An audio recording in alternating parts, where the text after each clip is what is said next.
You're listening to Change Your POV Podcast, episode 128.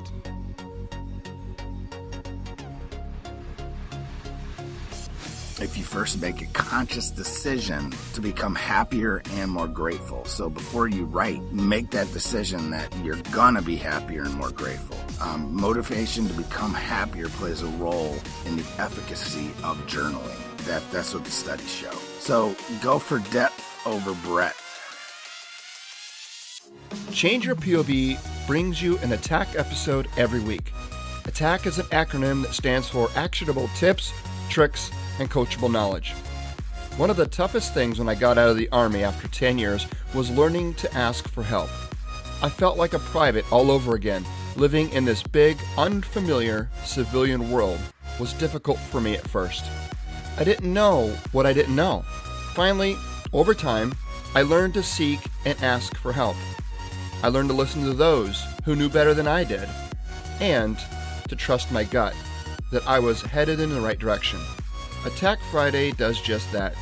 We give you a piece of knowledge that we've learned through our experience and share it with you. Now here's your host, Bennett Tanton, in this week's episode where he shares with us his thoughts on gratitude. And this week we're going to talk about gratitude. And this is the second part of a 3-part series on trust, gratitude, and forgiveness, because without those, life kind of sucks living. So what is gratitude? The dictionary definition is the quality of being thankful, readiness to show appreciation for, and to return kindness. Now, I've got a pretty good quote from Dr. Wayne Dyer.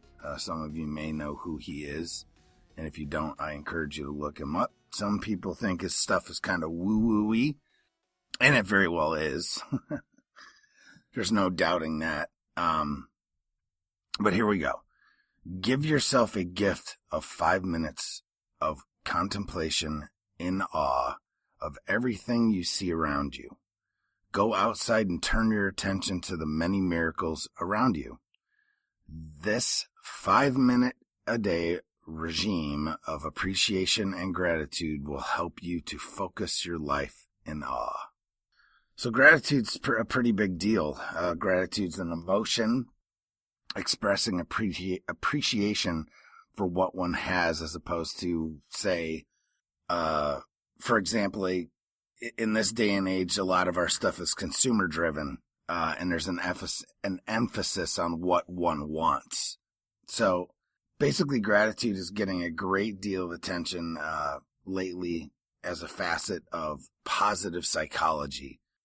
Studies show that we can deliberately cultivate gratitude and increase our well-being and happiness by doing so.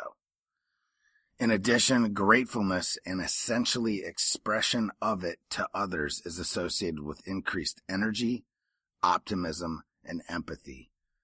People who regularly practice gratitude by taking time to notice and reflect upon the things they're thankful for, experience more positive emotions, feel more alive, they sleep better, express more compassion and kindness, and even have stronger immune systems.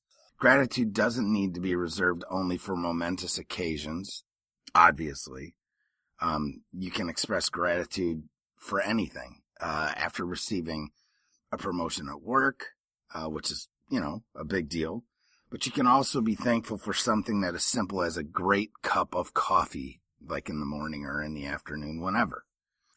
Research by UC Davis psychologist Robert Emmons shows that simply keeping a gratitude journal, regularly writing brief reflections on moments for which we're thankful, can significantly increase well-being and life satisfaction. So let's talk about gratitude journaling. But gratitude journaling is something that I do about once a week. I actually, when I meditate every morning, there is a portion of that is where I do reflect on things that I'm grateful for about a 5-minute period. But the gratitude journaling is actually writing things down. And I'd say I do that about weekly. The basic practice is pretty straightforward. And in many studies, people are simply instructed to record 5 things they experienced in the past week for which they're grateful. And this is about what I do because it helps me focus.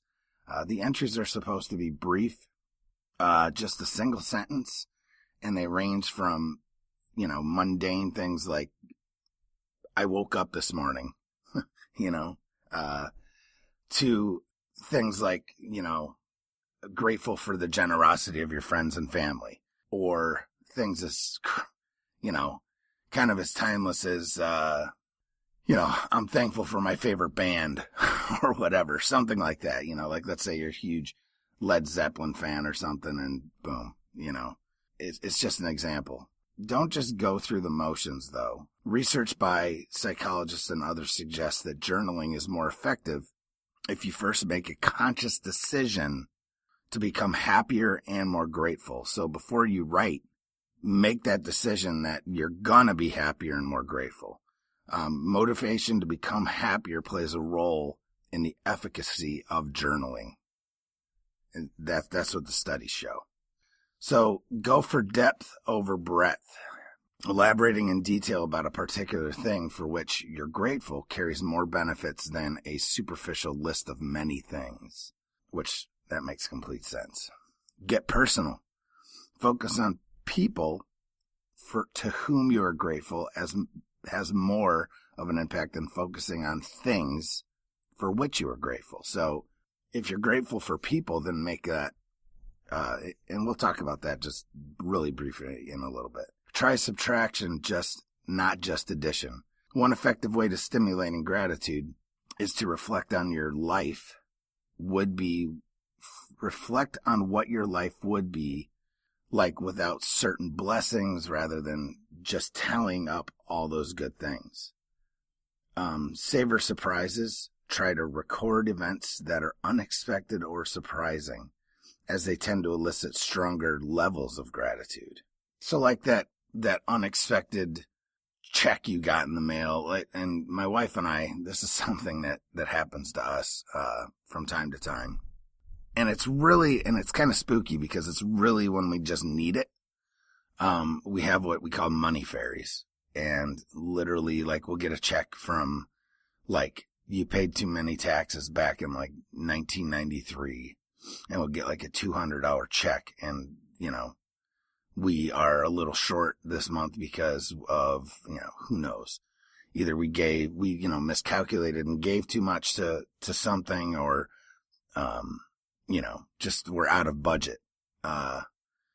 And a lot of times, and I'd say most of the time, we have little money fairies that show up and drop us, $100 here, $200 there.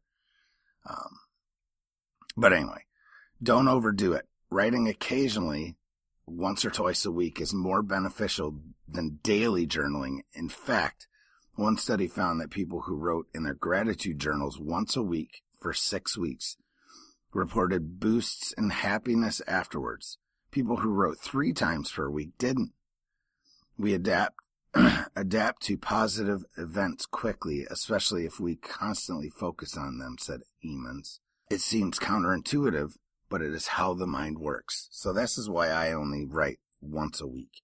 I find that it really does work because then it's something that I do. I mean, it's scheduled and I do it once a week, but if you do it more than that, at least for me, I found that it becomes more of like a job. It's like a hobby that you do, and then all of a sudden, if you start a business with it, say, for me, it's cooking.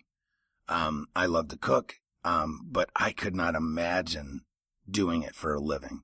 I mean, it sounds great in theory, and everyone's always like, oh, you should open a restaurant. You should, start a food truck.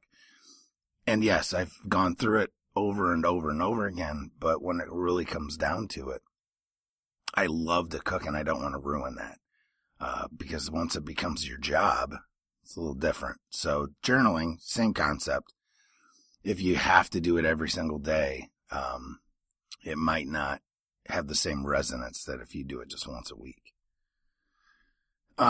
So be social about your gratitude practice. Our relationships with others are the greatest determinant of our happiness. So it makes sense to think of other people as we build our gratitude.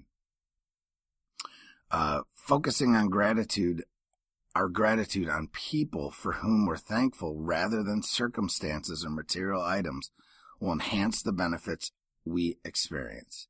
And while you're at it, why not include others directly into your expression of gratitude? One activity involves writing a gratitude letter to someone who had an impact on you whom you've never properly thanked. And I'm pretty sure we all have somebody like this. Whether they know it or not, they've played an influence. And you know what? Maybe you need to show a little gratitude to that person. You could also share the day's grateful moments around the dinner table, which is something that my family and I do.